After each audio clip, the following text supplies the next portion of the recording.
Je suis venu prophétiser. Amen. Je suis venu vous dire que le temps de décoller est arrivé. Est-ce que vous m'entendez, les amis? Amen. Votre temps de décoller est arrivé. Amen. Yes. Ça veut dire que le diable n'a plus le pouvoir. Amen. Il est en train de perdre toute son... Tout. Elle dit, je cherche, Josué, trouve les hommes de guerre. Oh, loué soit le nom du Seigneur. On a besoin des hommes de guerre. On a besoin des femmes de guerre. Amen. Non pas des tremblants, des gens qui tremblent tout le temps. Amen. Yes. Un guerrier, ce n'est pas quelqu'un qui dit, ah, je ne sais pas ce que je serai. Amen. Amen. Je ne sais pas qu'est-ce que je vais manger vraiment. Est-ce que mes études fonctionnera? Vraiment, yes. On nous a dit qu'ici, avec les situations, si nous pesons les pour et les contre, vraiment c'est comme... Non, on cherche les hommes de guerre. Amen. Un homme de guerre, c'est quelqu'un. Alléluia. Avez-vous déjà vu un militaire qui se fait des soucis sur qu'est-ce qu'il mangera demain? Et son gouvernement qui l'a invité, qu'est-ce qu'il fait? Cette affaire-là, c'est le gouvernement qui l'a invité, qui s'en occupe. Le manger, le boire. Et qui cherche des hommes de guerre. L'Église doit avoir des femmes de guerre, Amen. des jeunes filles de guerre, Amen. des garçons de guerre, Amen. des personnes auxquelles le pasteur peut compter, les capitaines, les généraux, il peut compter sur vous, Amen. sur votre présence. Amen. Je déteste les gens qui disent, oh non, pasteur, tu sais, je serai là en esprit. Moi, je n'ai pas besoin de ton esprit. J'ai besoin de ton esprit et ton corps. Amen. Moi, les chrétiens qui disent, oh, pasteur, moi, je ne serai pas là. Tu sais, je serai là en esprit. Je n'ai pas besoin de... Tu te rends compte, c'est toute la salle qui est remplie des esprits. Hein? Vous voyez un peu? Plein des esprits, mais sans corps. Mais qui va donner la vie? Qui va donner le feu? Amen. Je veux dire, nous allons prier. Qui va prier? Amen. Alors, n'écoutez jamais des gens, des personnes qui se croient spirituelles. Hein, ils se croient spirituels, mais au fait, ils ne sont pas spirituels. Amen. Amen. Alors, ils ont oh, yes. Tu sais, je suis avec toi. Et parfois, ils bougent la tête pour montrer qu'il est spirituel. Je serai là en esprit. Moi, je leur dis, s'il vous plaît, garde ton esprit chez toi. Je n'ai pas besoin de fantômes à l'église. J'ai besoin des hommes et des femmes qui peuvent être là quand je dis, s'il vous plaît, j'ai besoin de toi. Il dit, ouais, on y va. Yes. On est fatigué. Les gens soi-disant spirituels. On ne les voit jamais à l'église. Ils viennent quand ils veulent. Mais si ça ne tente pas, il fait moins combien? Moins 30. Moi, je ne sors pas. Dieu me comprend. Dieu te comprend. Tu sais le nombre de personnes qui sont dehors. Pour aller travailler, tu ne regardes pas moins 40. Parce que tu sais que tu auras le visage de la reine Elisabeth. Mais maintenant, pour aller à l'église, pour aller écouter la parole de Dieu, qui va déterminer ton avenir. Amen. Toi, tu niaises comme un bon québécois. Tu niaises, là. Niaises-tu, là. Ça ne marche pas. Amen. Ça ne marche pas. Hein? Amen. Des hommes de guerre. Des hommes et des femmes de guerre. L'Église a besoin des hommes et des femmes de guerre. Des personnes auxquelles on peut compter à chaque moment. Quand je pense à tel frère. Vous savez, le frère là que vous voyez, le frère Christian, il dit, je peux être chez moi, même à 3h du matin. Quand je prends mon téléphone, je dis, Maweji, il dit, oui, pasteur. Réveille-toi. J'aimerais bien que tu ailles à telle place. Parce que dans 40 minutes, je serai là. Amen. Je suis loin. Je vais le couper de son sommeil à 2h du matin, en plein froid. Je dis, dans 40 minutes, je serai à telle adresse, je dois intervenir. 3h du matin. Mais quand j'arrive, je le trouve déjà là, dans sa voiture. Je vois seulement une voiture allumée. Je sais que c'est lui. Parce qu'il ne peut pas me laisser seul. Il ne peut pas. Vous voyez, moi, c'est des personnes comme ça. Moi, si tu veux être mon ami, je veux bien te faire confiance. Tu ne peux pas être mon ami seulement au restaurant. Parce que quand un tigre va me pourchasser, j'ai besoin de quelqu'un pour me défendre. Amen. Yes. Mais si toi tu es ami seulement au restaurant, quand on mange, bon appétit, et puis c'est facile d'avaler dans l'unité. Mais les jours que ça va chauffer dans ma vie, toi tu ne seras pas avec moi. Alors tu n'es pas mon ami. Amen. Vous savez, un jour à la télévision, on posait la question à un Américain. Un marine américain. On lui a posé la question. On lui pose la question, on dit, dis-nous, monsieur, est-ce que toi, en tant que marine américain, en pleine guerre, qui est la personne la plus importante de ta vie? Est-ce que c'est ta femme, c'est ton président, c'est tes enfants, et tout, est-ce que c'est ton président, le président Bush? Il a dit non, ni ma femme, ni mon président, ni mes enfants. Mais mon ami Marine à côté, si je reçois un bail, c'est lui qui va me ramasser, c'est lui qui me fera sortir de cette terre. Moi, le plus important, c'est la personne la plus importante à toi, c'est la personne à côté de toi. C'est la personne qui s'est priée avec. C'est la personne qui peut t'aider. Parce que quand tu reçois des balles spirituellement, lui il sera là pour te soulever dans la prière. Il sera là pour te secourir. S'il vous plaît, ne joue pas avec l'église. Ne niaisez pas avec l'église. Toi-même, quand tu vois quelqu'un parler du mal de l'église, toi tu fais le tabou. S'il vous plaît, mets-toi loin de mon chemin parce que je ne veux pas participer à cette bêtise que tu dis. Moi, je ne veux pas participer. Tu lui dis seulement ça. C'est la vérité. Amen. Il va te dire, mais pourquoi tu te prends? Tu penses que toi seulement, le pasteur ne connaît que toi. Tu lui dis non, ce n'est pas question du pasteur, c'est question de Jésus. Amen. Yes. C'est question de Jésus. Amen. Est-ce que vous comprenez? C'est question de qui? De Jésus. Il y a trop de savoir. Amen. Il y a trop de savoir. Josué avait besoin des hommes de guerre, des femmes de guerre, qui étaient prêts, comme David, les 3 héros, les 3 bataillons, les 3 commandos de David. David était en pleine guerre, mais il avait soif. Il voulait boire de l'eau. Vous savez, l'eau qu'il voulait boire, c'était l'eau qui se trouvait dans la citerne de la grande ville. Alors que la ville était prise par le président, notre roi. Attends, nous on y va. Ils sont sortis, ils sont partis, ils se sont bâtis. Se sont bâtis avec les militaires qui entouraient le puits, jusqu'à les décimer totalement, les amis, tout simplement, parce qu'ils voulaient que leur commandant ait de l'eau à boire. Vous voyez les gens, des vaillants, de David. C'est des personnes qui étaient prêtes à sacrifier leur vie pour leur commandant. Amen. Les amis, et vous savez, même quand l'eau est arrivée, la Bible dit que David n'a pas pu boire cette eau. Il a dit, je ne peux pas boire de l'eau que vous avez acquis au prix de votre sang. Les amis. Vous savez, c'est quelque chose de très fort. Amen. C'est tellement fort, même si je n'aurai pas le temps de terminer cela. Mais fais tout. Fais tout parce que cette histoire dit, c'est quelque chose que je peux enseigner pendant au moins 2-3 jours. Il dit, trouve-moi des commandes. Verset 3, l'Éternel dit à Josué, vois, je livre entre les mains Jéricho et son roi. C'est vaillant, ainsi de suite là. Vous tous, hommes de guerre, il dit, faites une fois, tout, ainsi de suite là. Et il dit, faites-les pendant 6 fois. Mon ami, c'est une folie, hein? Un mur bien construit. Et Dieu a dit que Josué devrait faire avec son armée 6 tours. Mon ami, il devrait tourner la ville pendant 6 fois. Chaque jour, 1 fois, 2 fois, 3 fois. Mon ami, humainement parlant, c'est une folie. Est-ce que contourner la ville qui est barricadée pouvait faire... Qui a déjà entendu l'histoire que le fait de contourner une ville et que le mur tombe? Ça n'a jamais existé. Ça n'a jamais existé. Mais quand Dieu parle, même si la chose n'a jamais existé, pour Dieu, c'est ça. Est-ce que vous m'entendez? Parce que vous savez, il faut faire attention avec les raisonnements. Les raisonnements est en train de détruire beaucoup de chrétiens. Les raisonnements. Vous savez, tu peux venir à l'église, mais qu'est-ce qui te détruit? C'est un raisonnement. Vous savez, beaucoup de personnes sont impies, sont à l'église, mais ils sont là, ils sont mesquins. Il se croit comme si lui, il connaît plus. Amen. Il est sûr de lui-même. Amen. Il regarde à Bob. Moi, ces histoires-là, Bob. J'en ai pas besoin, Bob. Mais Bob, toi, tu connais Bob. Mais dis, c'est toi, monsieur Bob. Ah bon, ça, moi je garde, j'ai le rendez-vous. Oh, mais c'est trop l'heure. Écoutez, il faut qu'on sorte de là un peu. Il faut m'inviter dans une place. Vous voyez, il change même son alarme. Et s'il y a quelqu'un qui l'a invité, vous invitez les gens dans des places. Moi je n'aime pas trop, c'est pas mon niveau. Je dois partir. Vous voyez-vous, il est gonflé. Mais c'est bon, bof. Bof. Mais avec un mot de tête, le bof est fini. Fini. Tu sais, gonflé dans la vie, tu sais comment ils ont fini?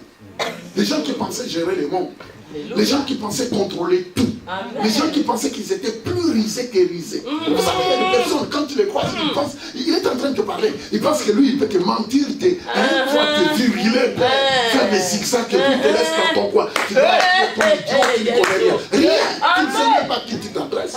Mais il ne faut jamais te voir trop risé, trop mesquin. Parce que c'est nul, ça. C'est nul et c'est zéro. Amen. Amen. Qui est là?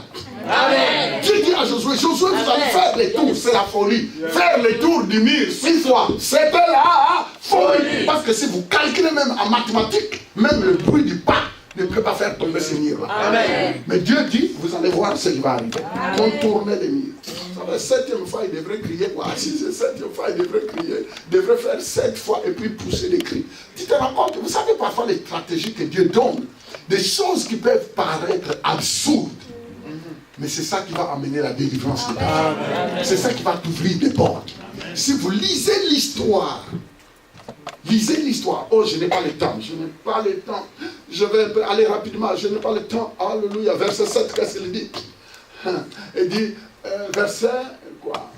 Quand ils sonneront de la corne retentissante, quand vous entendrez le son de la trompette, tout le peuple poussera de grands cris. Alors la muraille de la ville s'écroulera et le peuple montera chacun. Tu te rends compte, après 6 fois, 7e fois, et qu'il fasse le 7, il dit encore, le peuple feront quoi? Crieront. Mon ami, tu sais, les stratégies de Dieu peuvent paraître parfois nulles, mais c'est puissant. Après avoir fait le tour, la Bible dit qu'arrivé au 7e fois, tout le monde, ils ont entendu le son de trompette et tout le monde a ouvert la bouche et ils ont crié. Mon ami, d'après l'histoire, souvent quand un mur tombe, le mur tombe de l'extérieur. Mais le mur de Jéricho n'est pas tombé de l'extérieur. Le mur de Jéricho est tombé de l'intérieur. C'est jamais vu dans l'histoire. Un mur qui tombe de l'intérieur. C'est parce que quand on obéit la révélation de Dieu, il y a des anges qui sont en action. Amen. Le mur s'est retrouvé à terre. Les cris des voix des gens ont eu une puissance de défaire un mur. Amen. Ça n'a pas de bon sens. Mais c'est ça la stratégie de Dieu.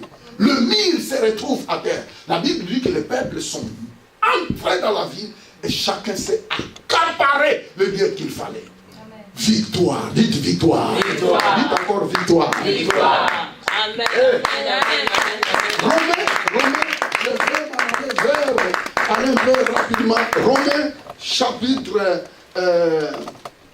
dans Romains, chapitre 8, verset 16. Qu'est-ce qu'il dit? L'Esprit lui-même rend témoignage à notre quoi? Esprit. Répétez avec moi. L'Esprit rend témoignage à notre esprit. Alléluia. C'est déjà là-bas. Vous savez, je vais essayer d'arrêter, d'arriver à la fin. Je vais vous dire quelque chose. Suivez-moi bien. Moi, en tant que pasteur, vous savez, parfois les gens me posent des questions. Pasteur, mais j'ai des problèmes, mais je ne connais pas la volonté de Dieu. Il y a des moments où on se retrouve dans des situations où aucun verset dans la parole de Dieu ne t'explique comment faire pour s'en sortir. Il n'y a aucun verset dans la parole de Dieu qui te montre comment faire pour s'en sortir. Il n'y a aucun verset. Vous savez, il y a d'autres choses qui nous arrivent dans la vie. Il n'y a aucun verset qui t'explique quoi faire pour en sortir. Mais c'est là où Dieu doit te donner des directives. Maintenant, tu ne passeras pas. Vous savez, les gens que Dieu donne des directives, ce n'est pas des personnes qui passent leur temps à rester devant la télévision. Ils connaissent toutes les émissions. Ils regardent tous les faits de quoi? Faits d'amour et toutes les émissions que les femmes aiment suivre. Vous le voyez, il est là. Même en train de dormir. Hey, tu dors? Ah non, je ne dors pas. Il m'amène. Parce qu'il veut suivre toutes ces émissions-là. Mais il ne donne pas du temps à se documenter, à écouter la parole de Dieu. Il n'a pas le temps. Il n'a pas le temps. Il n'a pas le temps. Il ne il n'a pas le temps, il n'a pas le temps d'investir son temps à écouter la parole de Dieu. Non, il n'a pas le temps. Il n'a pas le temps. Et comme il n'a pas le temps, il n'a pas le temps. Mais souvent, il y a des personnes qui se prennent seulement, ils voient qu'une situation bizarre lui arrive, là vous le voyez, il vient discipliner. À prier, il est tout le temps à l'église, là il fait semblant de lire la Bible. Mais non, ça ne marche pas. Ça ne marche pas. Ah, vous déjà dit, regardez, je vais vous donner un exemple. Toi, tu arrives à la maison, tu rentres chez toi, tu trouves un voleur qui est en train de casser les choses. Et toi, tu dis, hé, le gars est fort. Hein. Mais s'il me voit, il va me casser les dents. Alors tu dis, mais où se trouvent mes morceaux de fer là que je soulève comme artère hein, pour avoir des muscles? Comme ça, quand je vais les soulever, j'aurai des paquets et puis je vais l'affronter. Mon ami, tu commences à chercher tes poids là pour que tu soulèves, pour que tes biceps se fassent quoi? Deviennent gros pour affronter les vôtres. Mais ça ne marche pas. Parce que tu as commencé en retard. Tu as attendu que les voleurs soient là et tu commences à faire l'exercice. Faites les pompages quand les voleurs ne sont pas là. Cherchez les musculatures quand les voleurs ne sont pas là. Et quand les voleurs viendront de taper par école, quand tu seras prêt à ramasser. Mais vous savez, beaucoup de personnes sont déçues aujourd'hui. C'est pourquoi vous voyez des personnes courir de gauche à droite. Ils vont à gauche, ils vont à droite. Ah non, cette église-là, il n'y a plus l'onction. Je change. Parce que là, j'avais des problèmes. Ils changent. Ils quittent cette église, ils vont à une autre. En fait, c'est quelqu'un qui est en train de faire des musculatures parce qu'il y a quelqu'un qui a envahi sa maison. Mais qui a commencé en retard. Être prêt. Avant que le combat arrive, je disais que tu dois être prêt. Avant que le combat t'arrive, sois prêt. Parce que Dieu va te parler. Amen. Dieu va te parler. Ce que Dieu a dit à Josué, ce n'était pas écrit dans la loi. Ce n'était pas écrit. Maintenant, il pouvait fouetter la loi. Il pouvait fouilleter la loi. Regardez, mais qu'est-ce qui est écrit? Il n'y a rien qui est écrit pour le mur de Jéricho. Sur comment le mur de Jéricho doit tomber, il n'y a rien qui est écrit. Il n'y a rien qui est écrit dans les 10 commandements. Qu'est-ce que nous allons faire? Mais non! Dieu a dit, je vais te parler. Amen. Je vais te montrer des stratégies, comment les murs de Jéricho vont tomber. C'est des stratégies qui sont parfois normales, mais c'est anormal. Amen. Pourquoi? C'est parce que Dieu, les choses... Vous savez, vous n'êtes pas appelé à vivre une vie normale. Parce que la Bible dit, vous serez la tête et non la queue. N'acceptez pas de vivre une vie normale. N'acceptez pas ça. Laissez ça pour d'autres personnes. Amen. La vie normale n'existe pas pour nous. Nous sommes le nom de Seigneur. Vous comprenez? Les gens vont commencer à vous dire, ah non, toi tu dois avoir de la magie. Parce que comment ça? Nous tous, nous connaissons. Nous sommes arrivés ici, à Monton, tous à la même manière. Mais comment c'est fait que toi tu progresses? Mais c'est parce que lui, il est branché. Amen. Il est branché avec quelqu'un qui lui donne des directives. Amen. Il est branché avec quelqu'un qui lui parle et qui l'obéit. Venir à l'église ne veut pas dire que tu obéis à la parole de Dieu. Amen. Venir à l'église, c'est toute autre chose. Amen. Mais obéir, c'est ça qui va te faire votre lancer, foncer. Tu dois être obéissant. Tu dois être obéissant. Quand on est arrivé au Canada, les gens disaient, ah, Canada, c'est un pays d'erreur. Ainsi de suite. Ils parlaient, ils insultaient le Canada, ils disaient qu'ils n'iront nulle part. Effectivement, tous ces gens-là, il y a de cela 25 ans, ils sont partis nulle part. Quand je les croise, je les regarde, ils sont nulle part. Il me dit, Fofi, explique-nous, toi, qu'est-ce que tu fais? Comment tu fais pour être ça? Je dis exactement. Quand vous êtes en train de dire que vous irez nulle part, moi je déclarais, j'irai quelque part. Exactement. La vie et la mort est à pouvoir des cas là. Aujourd'hui, je n'ai pas besoin d'envier un ministre, moi. Je n'ai pas besoin d'envier un ministre canadien, un ministre. Parce que qu'est-ce qu'il a que moi je n'ai pas? Rien. Jamais. Dites-le. Amen. Je n'ai pas besoin d'eux.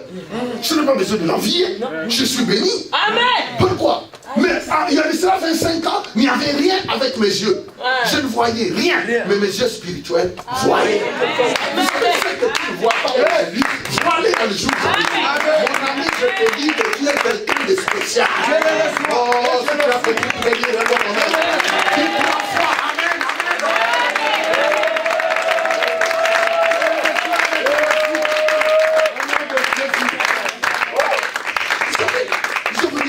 Si j'étais dans mon pays, vraiment je serais bien. Je ne serais pas comme ça. Alors, plie tes bagages, retourne dans ton pays. Amen. Retourne dans ton pays. Parce qu'il y a des femmes tirées qui sont comme ça. Ah, ici, ils sont racistes. Ah, ceci. Mais si tu savais qu'ils sont racistes, pourquoi tu restes là? Tes bagages retournent chez toi. Exact. Va manger les pommes de chez toi. Vous savez, les gens parlent toujours comme ça. Mais ça veut dire que Dieu qui t'a mené ici a commis une erreur. Tu sais le nombre de personnes qui veulent venir ici. Mais toi, tu es sorti. Tu parles n'importe quoi. Au lieu d'être attentif pour que Dieu te donne quoi? Des stratégies. Pour que le mur de Jéricho, de Monton fasse quoi? Parce qu'il y a des murs à Monton qui doivent tomber. Tu dois être branché, faut que tu saches, faut que tu entends Dieu te donner des stratégies. Et les stratégies sont très importantes. Amen. Connaître les stratégies. Tu dis à Jérémie, il dit à Josué, contourne. Seigneur, en tout cas dans l'histoire, on n'a jamais entendu ça. Et puis les 10 commandements n'expliquent pas qu'on peut contourner un mur. Seigneur, je ne comprends pas. Contourner seulement le mur. Ah, Seigneur. Et vous savez, dans ces principes que Dieu les a donnés, Dieu dit à Josué, quand vous ferez les tours, que personne n'ouvre la bouche. Que personne n'ouvre quoi?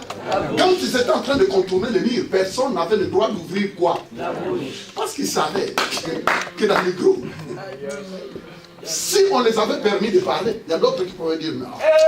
Toi, colonel. Tu ne vois pas que Josué là, il dérape. Hein? Amen.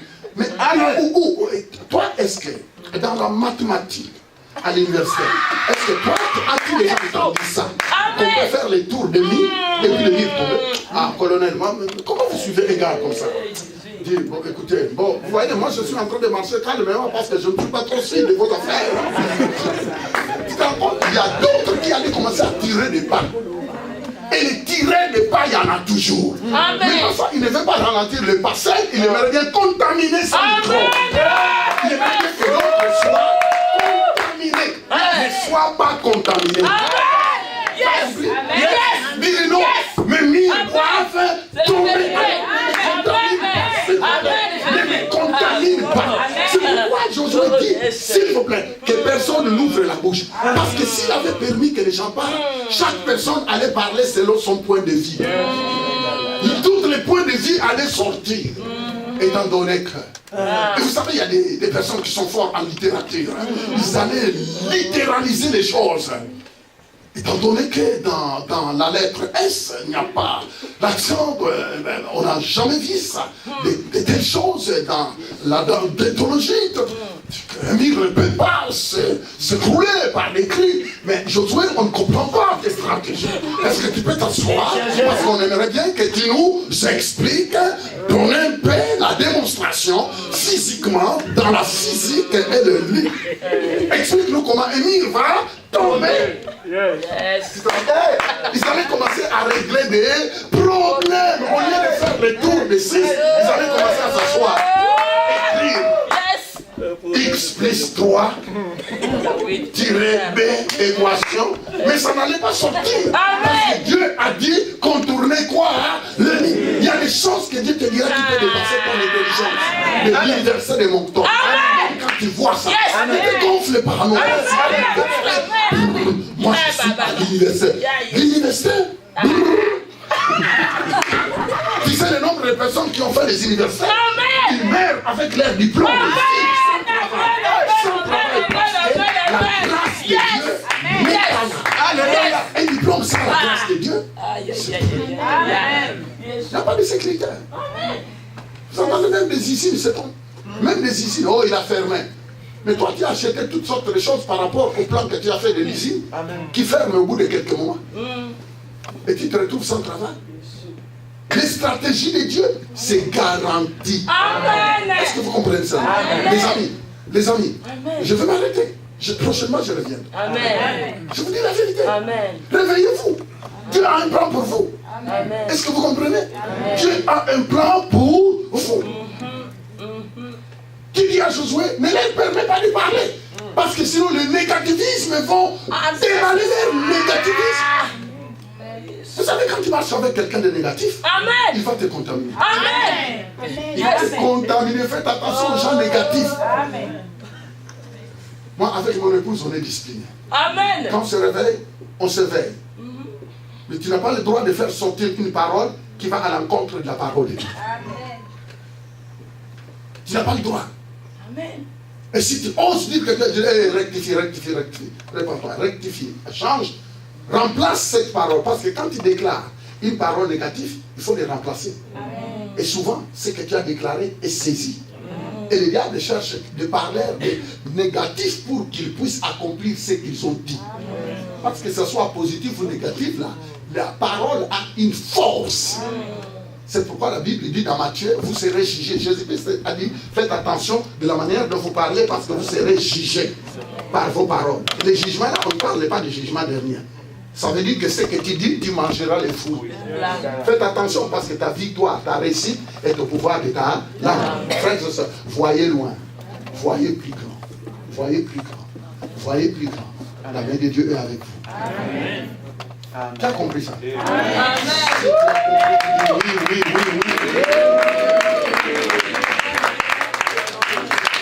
J'ai donné Romains chapitre. Vous savez, je suis obligé de sortir parce que je dois m'arrêter. Romains chapitre quoi? 8 verset quoi?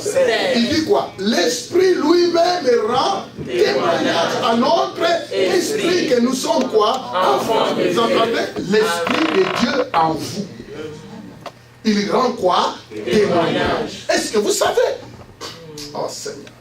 Bon, je vous garantis que je vais m'arrêter. Vous savez, on parle de l'esprit qui rend témoignage. C'est l'esprit qui rend témoignage. Que vous êtes les enfants de qui?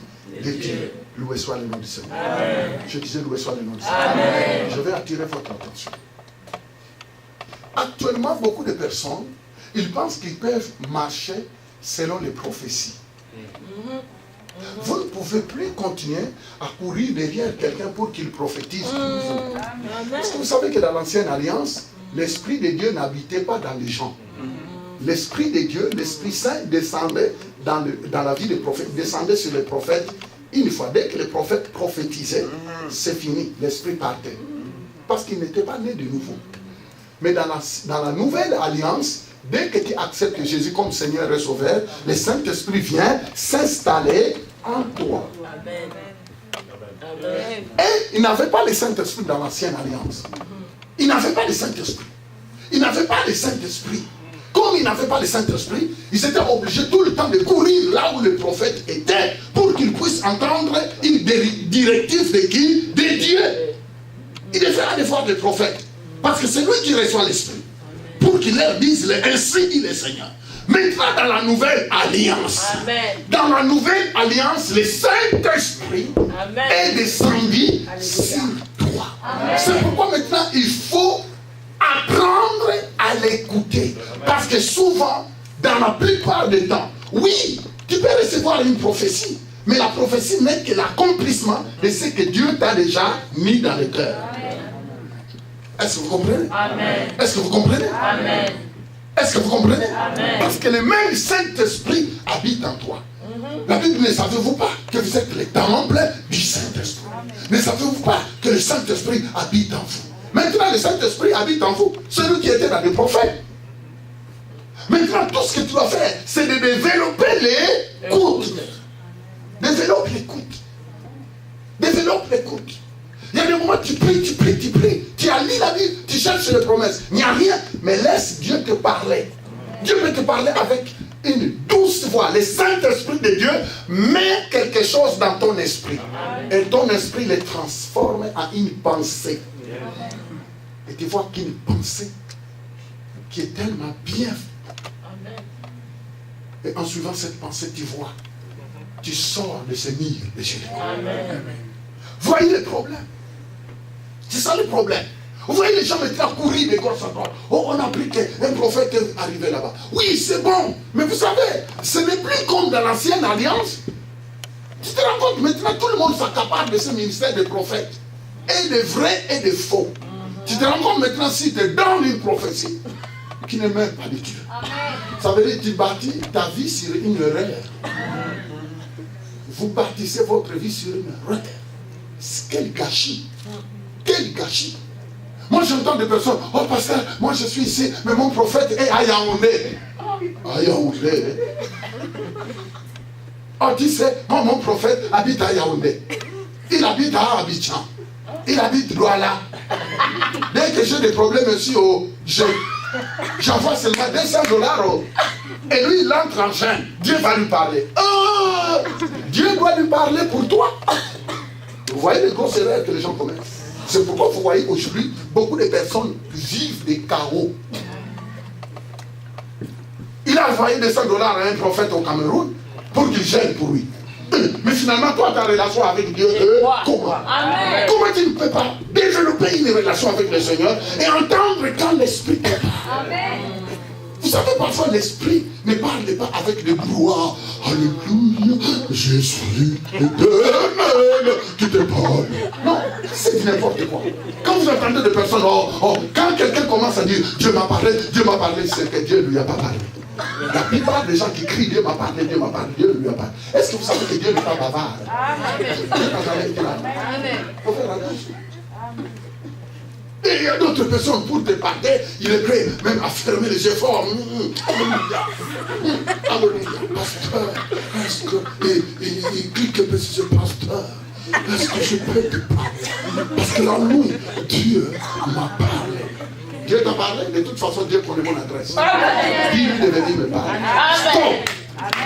Apprends à écouter Dieu. C'est pourquoi, pour écouter Dieu, tu dois développer une vie de prière. Développe, passe du temps dans la prière. Passe du temps. Coupe un peu les heures là que tu passes devant la télévision. Arrête-moi ça. Qu'est-ce que tu as gagné? Tu as tellement regardé les émissions de la télévision. Qu'est-ce que tu as gagné? Mais pourquoi ne pas éteindre ta télévision? Mais pourquoi ne pas dire à tes enfants, s'il vous plaît, je suis occupé, laisse-moi prier. Et tu pries. Tu pries, tu pries, tu pries. Et quand tu vois que l'intelligence est finie, tu entres en langue. Manto koro, brasekaya, amre kabasu, lusuku, mamre kekeya, lusa, rekamaka, amre. Et tu fonces. Tu sais, dernièrement, j'étais en train de prêcher en Arménie. Là, la semaine qui vient de passer. J'étais en train de prêcher en Arménie. Vous savez ce qui s'est passé? J'étais en train de prêcher. Je termine, le Seigneur commence à me conduire pour prier. Dieu me montre des cas. Je dis, ok, madame, toi, ton problème, ça. Oui, au nom de Jésus, je chante. Je dis, monsieur, Dieu me montre ça. Au nom de Jésus, au moment, j'étais en train de dire ça. Je vois une certaine hésitation. Je dis, je voulais parler au frère Christian, lui qui est là. Je voulais lui dire, prie. Mais je dis, mais je ne peux pas dire, frère Christian, prie. Mais directement, au moment où j'ai pensé, directement, lui commençait à prier en langue. Amen. Vous savez, quand il priait en langue, il priait en arménien. Il est arménien. Mais il commençait à prier en langue arménienne. Vous savez, les pasteurs qui étaient là, les pasteurs de cette église-là, là, c'est ce que dit. Monsieur, vous savez l'Arménie? Vous connaissez l'Arménie? Où est-ce que vous avez appris? Elle dit non, je ne connais pas. Le frère Christian lui dit non, je ne connais pas l'Arménie. Elle dit mais vous êtes en train de parler en Arménie. Les amis, l'affaire là de Dieu, on n'y est pas avec. Si tu penses que tu viens seulement ici pour venir, je crois que mets ta vie en règle. Dieu fait commencer à te donner des directives pour que ta vie puisse aller là où Dieu veut t'amener. Ferme les yeux.